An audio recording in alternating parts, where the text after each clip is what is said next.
लालबागला बरेच जण मसाला घ्यायला जातात. माझी आई पण लालबागलाच जाते. लालबाग मार्केटलाच मसाला घेतला जातो मुंबईमध्ये तरी माझ्या मते.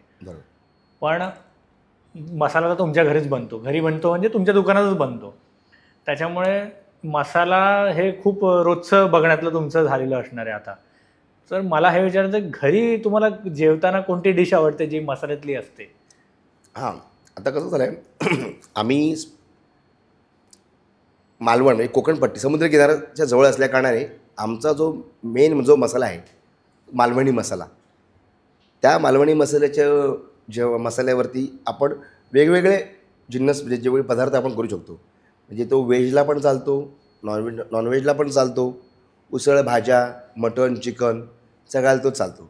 पण त्यातल्या त्यात मालवणी असल्या कारणाने आपल्याला मच्छीचा मसाला समुद्राच्या जवळ असल्या कारणाने आम्हाला ते मच्छीचा मसाला, घरी गावठी कोंबड्या असल्या कारणाने गावी मग तो आपला चिकन मसाला, मटण मसाला हे आपले मसाले आपण आपल्या जेवणामध्ये आपण वापरतो. पण तुम्हाला ह्याच्यातली कोणती डिश आवडते ह्याच्यामधली तर एक पर्सनल? हां, आता चिकन म्हणजे गावठी कोंबडीचं आणि जेव्हा आपण आमच्या मसाल्याने जेवण करतो तेव्हा ते अप्रतिम होतं. म्हणजे पाचीच्या पाची बोटं आपण चाखून खाऊ शकतो. ते आम्हाला आवडतं पूर्ण.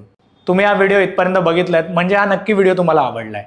ह्याचा पूर्ण व्हिडिओ पूर्ण पॉडकास्ट आपल्या मेन यूट्यूब चॅनलवर आहे, ज्याचं नाव आहे वन टेक विथ अनिकेत. हे चॅनल तुम्ही नक्की फॉलो करा. आणि इंस्टाग्रामवर आम्ही बऱ्याच रील्स ह्या व्हिडिओच्या अपलोड केलेल्या आहेत, त्या पण तुम्ही सगळ्या बघा. आणि वन टेक विथ अनिकेत हे इंस्टाग्राम चॅनल पण फॉलो करा.